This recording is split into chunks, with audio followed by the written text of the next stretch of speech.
Earlier today, I tried to film a video outside on my run, and it was so cold the camera wouldn't even work. It was about 18 degrees. So here I am inside at Strength Running HQ. We're gonna film it here.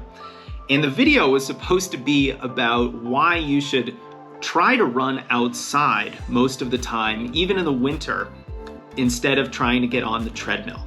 Now, I've been running on the treadmill more frequently in the last month because here in Denver, Colorado, the weather has been really bad. It's been really cold, but the ground has been slippery. It's been really slick with a lot of ice and snow, and you just really can't get in quality training in those conditions.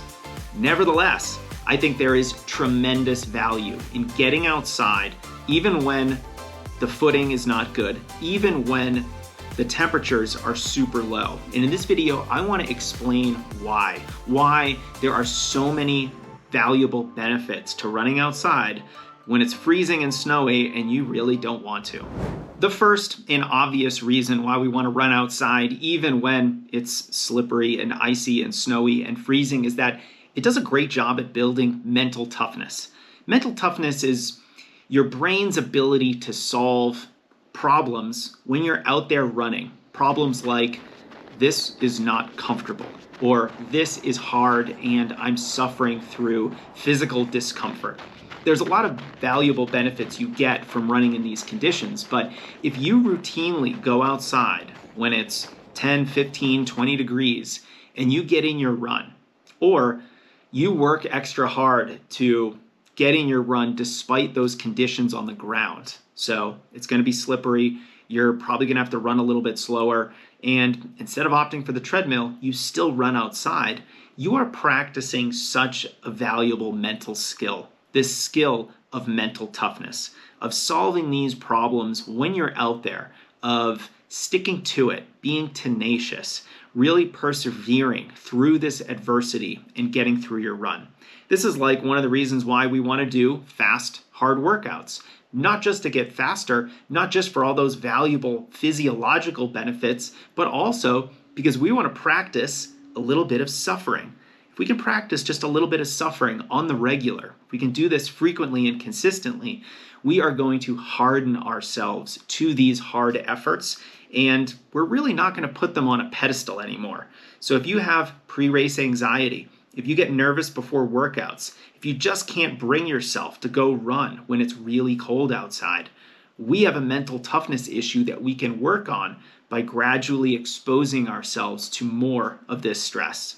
Now, you're also going to get a lot of valuable strength from running in a little bit of snow. This uneven, variable surface has a lot of benefits to distance runners. Number one, because it's variable, you're going to reduce your injury risk.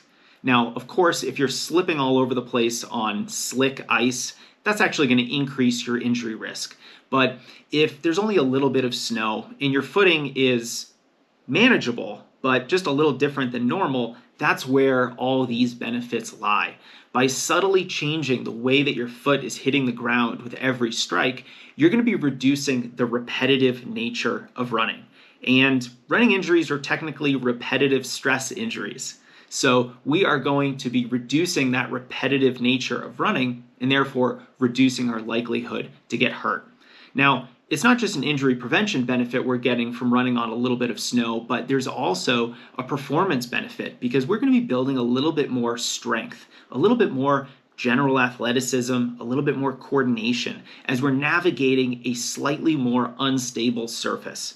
So if you do this maybe once a week, twice a week, over the course of weeks and maybe months, you're going to be getting a little bit better at navigating this terrain. Very similar to if you were to incorporate a little bit of trail running into your running program. There's a lot of value to that. We can get similar benefits by running on some snow too. This video is sponsored by Gooder Sunglasses. I'm Jason Fitzgerald for Gooder. Our newest sponsor is Gooder Sunglasses. Well, I'm not just a spokesman for Gooder, I'm also a client. Look, I'm not gonna pretend. You guys know that I've been wearing Gooder sunglasses in my videos for years. I don't need them to sponsor my YouTube channel but I'm thrilled that they finally are. Gooder sunglasses are my favorite sunglasses out there. They're made for running. There's no slip or bounce because of the technology that they use. And every single pair is 100% polarized, so you're gonna protect your eyes out there from the sun. But most importantly, you're gonna look amazing. You're gonna look good bombing down the trail or the road, and even if you fall on your face on the trail and smash your sunglasses, you're gonna be able to easily replace them because they're very affordable. Gooder sunglasses only start at $25 per pair. And I love that Gooder is a carbon neutral company. They donate 1% of profits to environmental causes. They're just a great company doing good things for the running community. And if you'd like to get free shipping on your next pair of hot Gooder sunglasses, go to gooder.com/strengthrunning, and that's where you can see the special offer they've put together for our YouTube subscribers. They have a 30-day money-back guarantee, but I really don't think you're gonna need it. Enjoy your Gooder sunglasses. Go to gooder.com/strengthrunning, and you'll be able to get free shipping on your next order. Thank you, Gooder, for sponsoring our YouTube channel. Now, this next tip is for those runners who have trouble slowing down on their easy runs. Running outside when it's really cold with a little bit of snow on the ground, maybe you're navigating some slick ice patches, you're probably going to be running a lot slower in these conditions. And that's a good thing on easy days.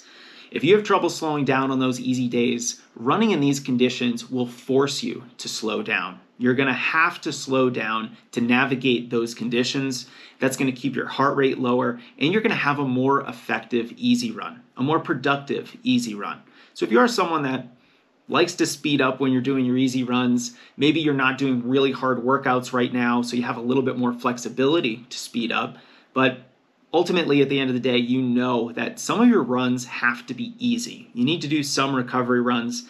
Running in these conditions on maybe half an inch of snow is a wonderful way to force your body to slow down so that you can keep your heart rate under control and truly get all the benefits of an easy recovery run. Now, there's also a lot of benefits to these winter conditions if there's no snow and ice, but it's still really cold out. Now, if you can go run on the road, even on some grass or dirt paths without the snow, this is a better opportunity for you to do hard workouts.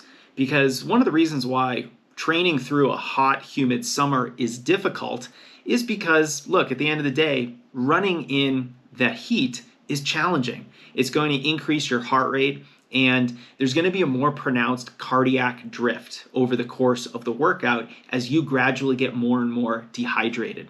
So cardiac drift essentially means that your heart rate is going to increase even if the effort stays exactly the same. Because as the duration of the run increases over time, well, you're just going to get gradually more tired. You're losing a lot of fluid, which means that your blood volume is going to decrease, and your blood is essentially going to be a little bit thicker. Your heart has to work a little bit harder to pump that blood throughout your body.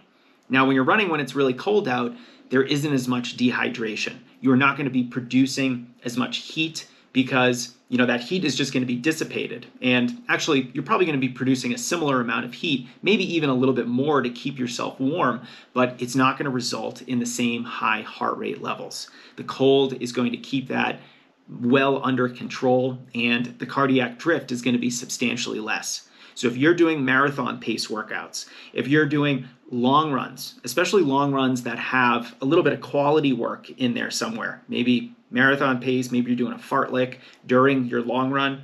If you're doing tempo runs, these workouts are wonderful to do in the cold because you're producing enough heat to stay warm, but it's not so hot out that you're going to be experiencing as much cardiac drift. You're likely going to be able to run a little bit faster in these conditions compared to it being hot and humid. So runners, while I wasn't able to film this outside and show you the winter wonderland I was running in, hopefully some of the clips I was able to get while my camera was working show that even though it's just brutally cold and snowy here in Denver, I'm trying to practice what I preach and get out there myself in those kinds of conditions. My mouth probably would have been too frozen to talk through these concepts in the video today, so maybe it was a good thing that I had to take it inside. So no matter what type of race you're training for right now, let's get outside. Let's experience these benefits, build that mental toughness, and have more effective workouts because of the cold. We'll be better runners for it at the end of the day.